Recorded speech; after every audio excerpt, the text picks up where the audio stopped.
Have you ever stopped to wonder how much of what we believe is truly our own thought?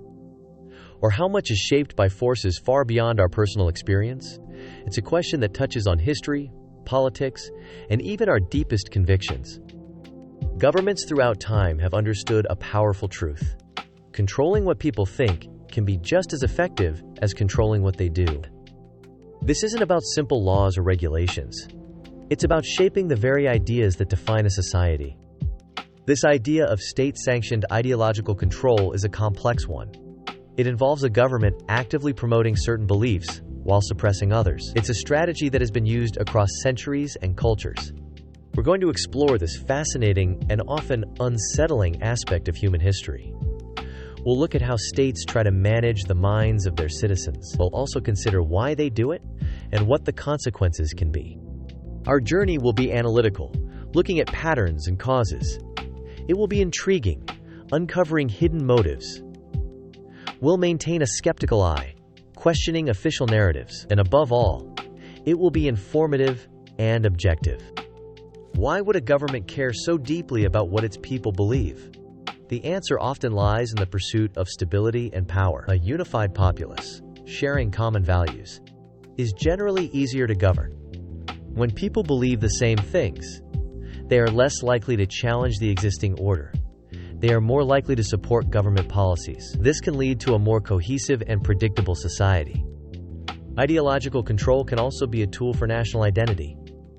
It helps define who we are as a nation. This often involves promoting shared myths, heroes, and historical interpretations.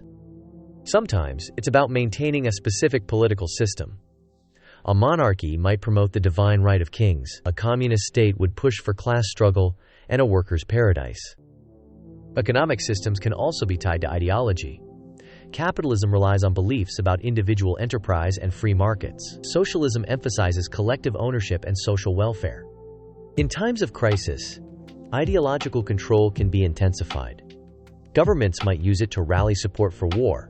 They might also use it to suppress dissent during economic hardship. The underlying goal is often to create a shared reality. This reality supports the government's agenda. It makes alternative viewpoints seem wrong or even dangerous. History is full of examples where states tried to manage beliefs. Ancient empires often used religion to legitimize their rulers. Pharaohs were seen as gods, emperors as sons of heaven. The Roman Empire, while generally tolerant, expected loyalty to the state cult. Refusal could be seen as treason. This led to persecution of groups like early Christians. During the Middle Ages, the church and state were often intertwined. Heresy, or holding beliefs contrary to official doctrine, was a serious crime. It was punished severely. The Protestant Reformation saw states aligning with different Christian factions. This led to religious wars and forced conversions. People were often compelled to adopt the ruler's faith. The French Revolution, though promoting liberty, also saw attempts at ideological purity. The Reign of Terror targeted those deemed enemies of the revolution. It was a brutal period of ideological enforcement. In the 20th century, totalitarian regimes took ideological control to new extremes. Nazi Germany promoted racial purity and extreme nationalism. It demonized entire groups of people. The Soviet Union enforced communist ideology through every aspect of life. Education, art, and media were all tools for promoting state doctrine. Dissent was met with severe repression. Mao Zedong's Cultural Revolution in China sought to purge traditional and capitalist elements. It encouraged young people to challenge authority. This led to widespread chaos and violence. These examples show a consistent pattern. States, regardless of their political system, have often sought to control the minds of their citizens. They do this to maintain power and achieve their goals. How do states actually go about shaping beliefs? They use a variety of powerful tools. These tools work together to create a pervasive message. Education is a primary instrument. Schools teach official histories and values. Textbooks are carefully curated to present a specific worldview. Media, including newspapers, radio, and television, plays a crucial role. State-controlled media outlets broadcast approved narratives. They often omit or distort information that contradicts the official line. Propaganda is a key component. This involves the deliberate spread of information to influence public opinion. It often uses emotional appeals and simplified messages. Art and culture are also harnessed. Music, films, literature, and theater can promote state-approved themes. They can glorify leaders or demonize enemies. Public rituals and ceremonies reinforce collective identity. Parades, national holidays, and monuments serve to remind citizens of shared values and history. Censorship is used to suppress dissenting voices. Books are banned, websites blocked, and critical opinions silenced. This limits access to alternative information. Surveillance and intelligence agencies monitor citizens. They identify and neutralize individuals or groups who challenge the dominant ideology.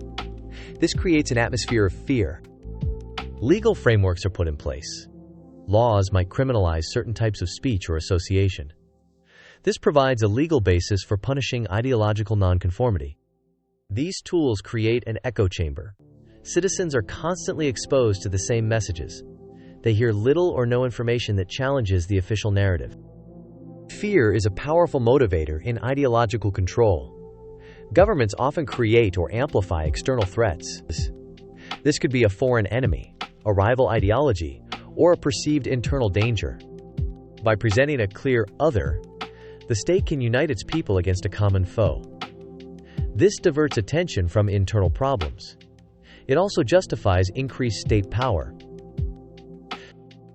The other can be a specific ethnic group, a religious minority, or a political faction. They are often dehumanized and blamed for societal ills. This makes it easier to persecute them. Propaganda plays a key role in demonizing the other. It uses stereotypes and exaggerations. It paints them as dangerous, untrustworthy, or even subhuman. This fear-mongering creates a sense of urgency and crisis. It makes citizens more willing to accept restrictions on their freedoms. They believe it's necessary for their safety. The state positions itself as the protector against these threats. It claims to be the only entity capable of ensuring security. This reinforces its authority and legitimacy. Citizens are encouraged to report suspicious behavior. Neighbors might spy on neighbors. This creates a climate of distrust and self-censorship. The constant presence of a perceived threat keeps people on edge. It makes them less likely to question the government's actions. They are too focused on the external danger. This strategy is effective because fear bypasses rational thought. It appeals directly to primal instincts. It makes people seek safety and conformity. The effects of state-sanctioned ideological control are profound. They shape not just political systems but also the very fabric of society. Individually, people may experience a loss of critical thinking skills. When all information comes from one source, independent thought can wither. People become less able to evaluate different perspectives. Creativity and innovation can be stifled. New ideas are often seen as threats to the established order. Artists, writers, and thinkers may self-censor to avoid punishment. Trust within society can erode. When people fear being reported, they become suspicious of their neighbors, friends, and even family members. This breaks down social bonds. Human rights are often severely curtailed. Freedom of speech, assembly, and religion are typically among the first casualties. Dissent is not tolerated. Economic development can also suffer. When innovation is suppressed and fear is rampant, economic growth can stagnate. Talented individuals may flee or be silenced. The long-term psychological impact on individuals can be severe. Living under constant surveillance and fear can lead to anxiety, depression, and a sense of helplessness. Societies under such control often become rigid and resistant to change. They struggle to adapt to new challenges. This can lead to eventual collapse or violent upheaval. The suppression of truth can have devastating consequences. When facts are distorted and history rewritten, a society loses its ability to learn from past mistakes. Ultimately, ideological control aims to create a uniform, compliant population. But it often comes at the cost of human flourishing, progress, and genuine freedom. While overt totalitarian regimes might seem like a thing of the past, the desire for ideological control persists. It simply takes on more subtle forms in modern times. Today, the battle for beliefs often plays out in the digital sphere. Social media platforms can be used to spread narratives and suppress opposing views. Algorithms can create filter bubbles. People are primarily exposed to information that confirms their existing beliefs. This makes it harder to encounter diverse perspectives. State-sponsored disinformation campaigns are common. These aim to sow confusion and distrust. They can manipulate public opinion on a wide range of issues. The concept of cancel culture can be seen as a form of social ideological enforcement. Individuals or groups are ostracized for expressing unpopular or controversial views. Political polarization is often fueled by ideological divides. Different groups inhabit entirely separate information ecosystems. They struggle to find common ground. Some governments use soft power to promote their ideologies abroad. This involves cultural exchange, media influence, and educational programs. It's a more subtle form of persuasion. Even in democratic societies, there are debates about what constitutes acceptable speech. This can lead to self-censorship among individuals and institutions. The line between promoting national values and enforcing a specific ideology can be blurry. It requires constant vigilance and critical examination. The tools may have changed, but the underlying impulse remains. The desire to shape what people think and believe is a powerful force in the modern world. Given this history, it's crucial to approach any official narrative with a skeptical lens. This doesn't mean being cynical about everything. It means asking critical questions. When a government or powerful entity promotes a particular belief, ask why. What is their motivation? Who benefits from this particular viewpoint? Consider the source of information. Is it independent?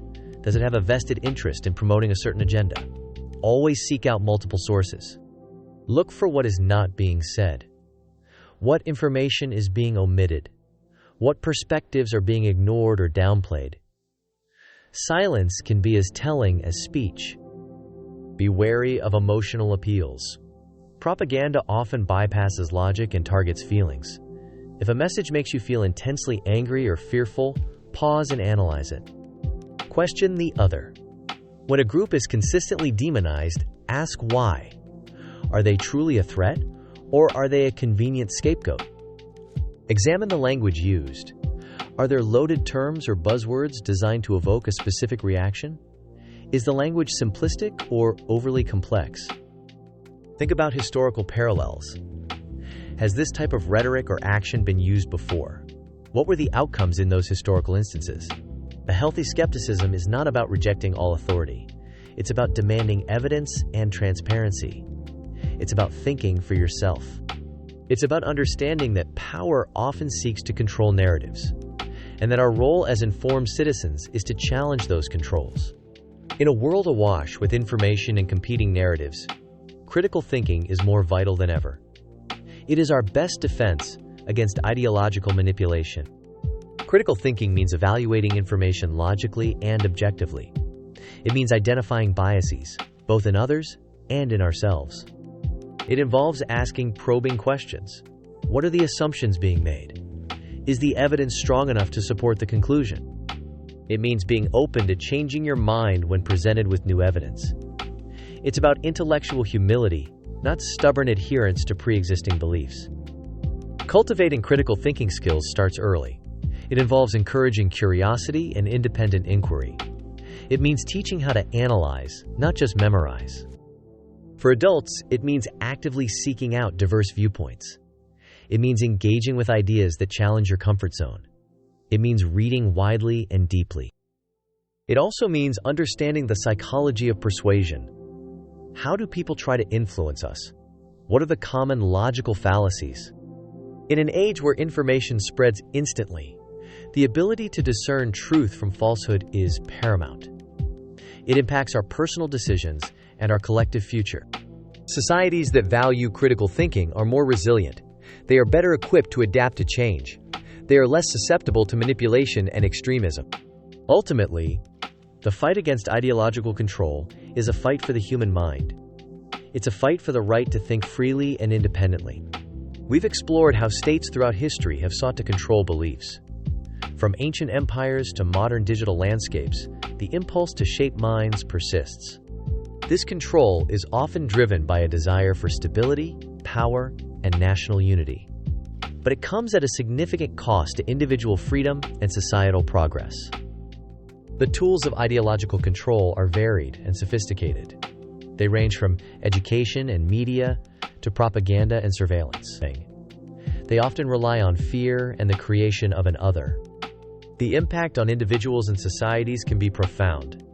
It can lead to a loss of critical thinking, a breakdown of trust, and the suppression of human rights. In our complex world, the forms of control may be more subtle, but the need for vigilance remains constant. We must always question the narratives presented to us. We must cultivate critical thinking skills. We must seek out diverse perspectives. And we must defend the right to independent thought. The story of ideological control is a reminder. It reminds us that freedom is not just about what we can do. It's also about what we are allowed to think. It's a call to be active participants in shaping our own understanding of the world, not to passively accept the narratives handed down to us. The unseen hand of ideological control is always at work. But with awareness and critical thought, we can ensure that our beliefs truly remain our own.